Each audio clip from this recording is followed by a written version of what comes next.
did their models with their photos. After they had spent what 5 minutes or so, they would go into the theater where the city that Drew had built would be populated with all their buildings and vehicles. And then they would put the glasses on, and on the big screen in front of them, they would go for a round in the city. And then they would see their vehicles, their buildings, and so on. So that was a very big exhibit. We were working for about a year, and my role in that was the photo booth and then controlling all the 15 machines. And then we had Drew who created. So Drew has a background of physics and maths, and he has also worked in animation industry. So for scientific visualization, very rarely people come from computer graphics background. I mean, of course, it is really good to have computer graphics background. You need to know programming, you need to know that. But you also need to understand what the other researchers are saying. So you need to understand their language. So you need to have that awareness that, they are talking about this, they are talking about that. So three of us are working in the field of scientific visualization. So one is a mathematician, I'm the other one, and Drew Whitehouse, who is coming from physics, maths, and then animation industry. So the second guy, maths PhD, and he has taught digital arts at AMU. So again, all of us have science background, as well as we have understanding of arts or how to present stuff or the artistic, because if you present a boring stuff, people really won't be interested. So you have to make it engaging. Even though it is scientific, you have to make it engaging with, of course, all due respect to the science and phenomena behind it, but it has to be presentable. So you need to have a bit of understanding about arts and so on.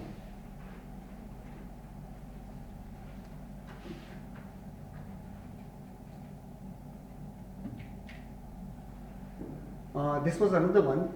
This was in 2011, 2012. This was at the Canberra Museum. This was a paleontology exhibit. That's an eyeball case, the first one found in Australia. It's a Gorgonesus fossil, so it's an eyeball case. That's a Gorgonesus fossil here. That site is very close to Canberra, about 100 kilometers from Canberra. So the exhibit was that we had the movies, of course, of these, but we also have 3D printed structures. The Drishti can output from the volumetric data 3D watertight meshes, colored watertight mesh, which can then be printed. So we had the fossils are that big, but we created 3D printouts like that big, and then you can open the 3D printouts like that and see what's inside. So you have that tactile feeling of because we can't give the fossils to general public, but we can then have these digital printouts, and then we can just hand them over, just have a look and so on. So they can get the feel of the science. This is another one. So that was in 2011, 2012. Then there was also an exhibit on marine worms in Greece. They used, again, Drishti Prayog to create that exhibit and have different marine animals, or marine worms in that part of the ocean in Greece. That's trabecular worm. Then Drishti has also been used in BBC movies. We have also created 3D projection. So in the 3D, what do you call it? Planetariums. So the planetariums, you have got this fisheye, full 360 degrees, sometimes full 360 degrees or 180 degrees domes. So Drishti can create movies for dome projection. So you can sit down, relax, and look up there, and you can see images floating in front of you. And I'll stop here. So she's an artist, Erika Sekam, and she has used Drishti a lot, and she has also done a lot of exhibits. What you're seeing here is from one of her exhibits. That's the mung bean. What you'll see is mung bean growing.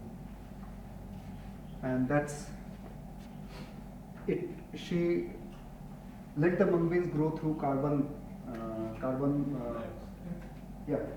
medium, and then the roots went through, and then you will be able to see the shoots coming up. So that's the time. That's what 50 or 60 time steps. I don't really remember.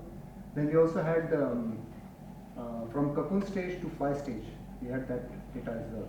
So you could see the cocoon growing the wings and so on. That was not the art exhibit though, it was an actual science thing. But you can see here these mung beans growing, and then how they align themselves. These are alfalfa sprouts here.